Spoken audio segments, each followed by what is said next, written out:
Nah ini dia guys, gue udah beli 4 hidrolik. Nah ini sama baut sambungannya sekalian. Ini hanya 10 ribuan, jadi empatnya 40 ribu. Murah banget kan. Nah ini nanti kita coba pasang nih di kap mesin gua. Nah ini gua lagi coba rakit.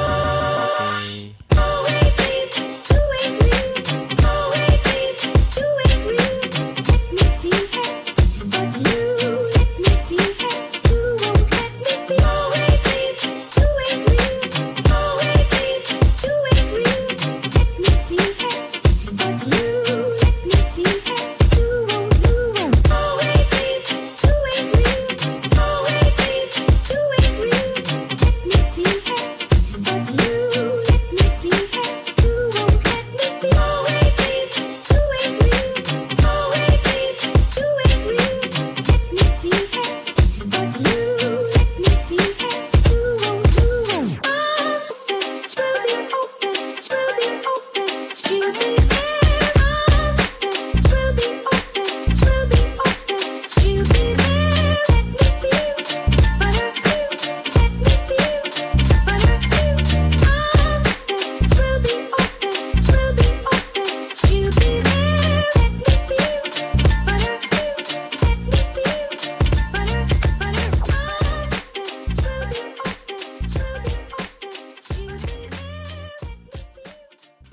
Nah itu dia guys, cara pasang hidrolik murah meriah di kap mesin. Oke, ini dia. Mantap kan? Selamat mencoba.